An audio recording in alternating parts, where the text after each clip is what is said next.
আর S Bengali ক্লাসরুমের সকলকে স্বাগত। আজকের ভিডিওতে আমি পশ্চিমবঙ্গ মধ্যশিক্ষা পর্ষদ অনুমোদিত অষ্টম শ্রেণীর ভূগোল পাঠ্য বইয়ের একাদশ অধ্যায়, যে অধ্যায়টির নাম রয়েছে ওশিয়ানিয়া, এই অধ্যায়ের গুরুত্বপূর্ণ প্রশ্নের উত্তর নিয়ে আলোচনা করব। আজকের ভিডিওটিতে যে প্রশ্নোত্তরগুলো আলোচিত হবে সেগুলো তোমাদের পাঠ্য বই খুঁটিয়ে পড়ে প্রতিটি পৃষ্ঠা থেকে বেছে বার করা হয়েছে। সুতরাং আমি চাইবো তোমরা ভিডিওটি স্কিপ না করে একদম প্রথম থেকে শেষ পর্যন্ত দেখো। এই প্রশ্নের উত্তরগুলো তোমরা যদি তৈরি করে নিতে পারো তাহলে আশা করছি তোমাদের আলাদা করে কোনো নোট বই পড়তে হবে না। এ প্রসঙ্গে বলে রাখি, অষ্টম শ্রেণীর ভূগোল পাঠ্য বইয়ের একাদশ অধ্যায়ের পাঠ্য বই খুঁটিয়ে গুরুত্বপূর্ণ প্রশ্নোত্তরের এটা পার্ট 3 এর ভিডিও।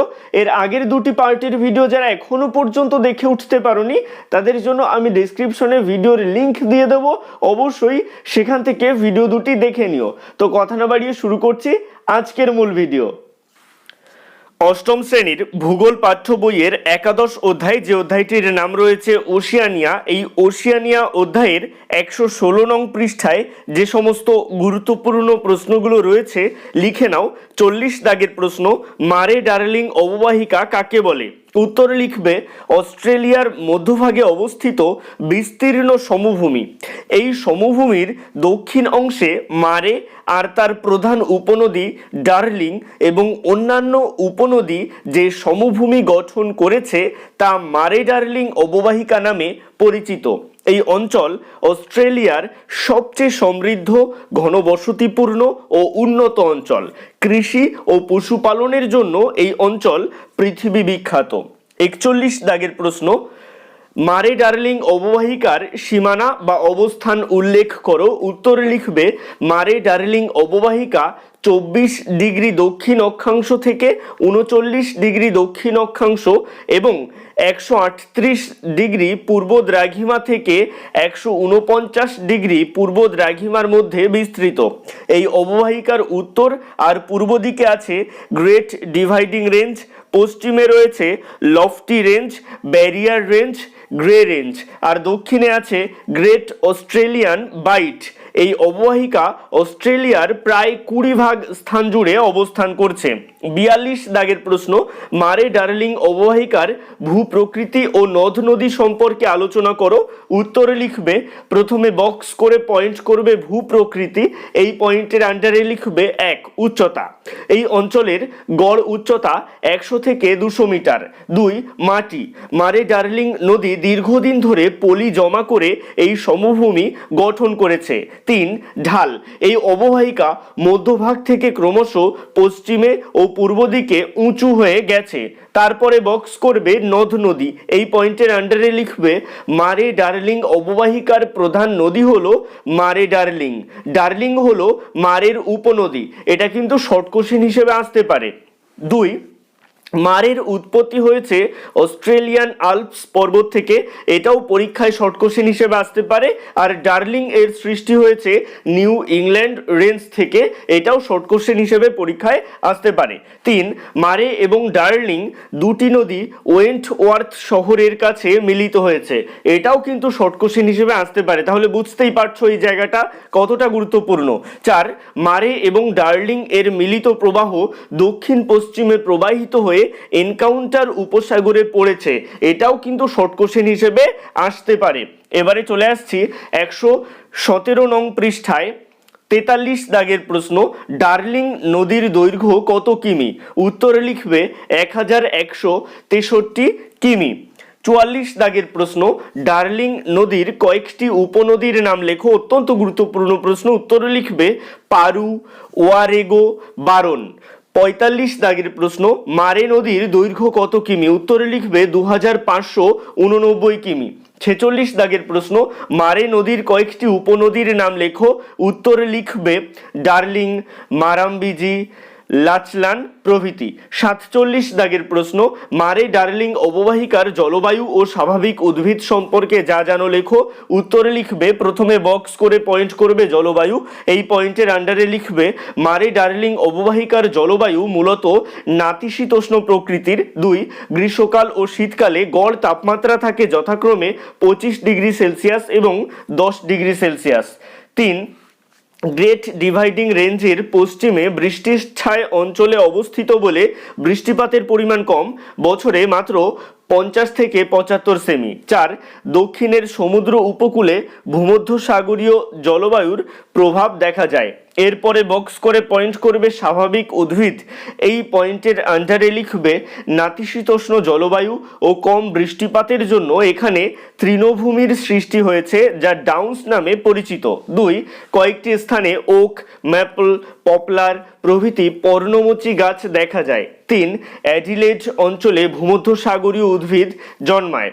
48 দাগের প্রশ্ন, মারে ডার্লিং অববাহিকার কৃষিকাজ ও পশুপালন সম্পর্কে আলোচনা করো। উত্তর লিখবে, প্রথমে বক্স করবে কৃষিকাজ, এই পয়েন্টের আন্ডারে লিখবে 1, মারে ডার্লিং অববাহিকা অস্ট্রেলিয়ার সবচেয়ে কৃষি সমৃদ্ধ অঞ্চল। এখানে উন্নত যন্ত্রের সাহায্যে গম, যব, ভুট্টা, ওট, রাই উৎপাদন করা হয়। 2, দক্ষিণের ভূমধ্যসাগরীয় জলবায়ু অঞ্চলে আঙুর, লেবু, আপেল, পিচ, কমলা লেবু, নাশপাতি প্রভৃতি ফলের চাষ হয়। এরপরে বক্স করবে পশুপালন, এই পয়েন্টের আন্ডারে লিখবে 1, এই অববাহিকার ডাউন্স তৃণভূমিতে মেরিনো, লিঙ্কন, মার্স প্রভৃতি ভালো জাতের ভেড়া পালন করা হয়। 2, এই অঞ্চলের উত্তরে কুইন্সল্যান্ড আর দক্ষিণ পূর্বে নিউ সাউথ ওয়েলসে গবাদি পশু পালন করা হয়, এদের থেকে প্রচুর মাংস ও দুগ্ধজাত দ্রব্য উৎপাদিত হয়। 3, অস্ট্রেলিয়া গোমাংস উৎপাদনে পঞ্চম ও পশম উৎপাদনে প্রথম স্থান অধিকার করে, এটাও শর্ট কোশ্চেন হিসেবে আসতে পারে। এবারে চলে আসছে 49 দাগের প্রশ্নে, এটা অত্যন্ত গুরুত্বপূর্ণ প্রশ্ন। জ্যাকোস কাকে বলে? উত্তরে লিখবে, মারে ডার্লিং অববাহিকার বড় খামারগুলোতে যারা শ্রমিকের কাজ করে তাদের জ্যাকোস বলে।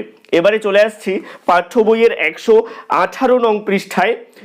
এখানে দেখো কি প্রশ্ন রয়েছে, 50 দাগের প্রশ্ন, মারে ডার্লিং অববাহিকায় কৃষি ও পশুপালনের উন্নতির কারণগুলো লেখো। অত্যন্ত গুরুত্বপূর্ণ প্রশ্ন। উত্তর লিখবে, মারে ডার্লিং অববাহিকায় কৃষি ও পশুপালনের উন্নতির কারণগুলো হলো 1, বিস্তীর্ণ উর্বর প্লাবনভূমি ও ডাউন্স তৃণভূমি। এই পয়েন্টের আন্ডারে লিখবে, মারে ডার্লিং অববাহিকার বিস্তীর্ণ উর্বর প্লাবনভূমিতে উন্নত যন্ত্রের সাহায্যে গম, যব, ভুট্টা, ওট, রাই প্রভৃতি উৎপাদন করা হয়। মারে ডার্লিং অববাহিকা অস্ট্রেলিয়ার সবচেয়ে কৃষি সমৃদ্ধ অঞ্চল। প্যারা চেঞ্জ করে একই সাথে লিখবে, এই অববাহিকার ডাউন্স তৃণভূমিতে ছোট ছোট নরম ঘাস জন্মায়, যা পশুদের উৎকৃষ্ট খাদ্য। এই তৃণভূমিতে মেরিনো, লিঙ্কন, মার্স প্রভৃতি ভালো জাতের ভেড়া পালন করা হয়। 2, নাতিশীতোষ্ণ জলবায়ু ও পরিমিত বৃষ্টিপাত। এই পয়েন্টের আন্ডারে লিখবে, মারে ডার্লিং অববাহিকার নাতিশীতোষ্ণ জলবায়ু এখানকার পশুপালনে অত্যন্ত সহায়ক এবং পরিমিত বৃষ্টিপাত কৃষির উন্নতির অন্যতম কারণ। 3, পর্যাপ্ত জলের যোগান। এই পয়েন্টের আন্ডারে লিখবে, নদীগুলি এখানকার কৃষি ও পশুপালনের ক্ষেত্রে পর্যাপ্ত জলের যোগান দেয়।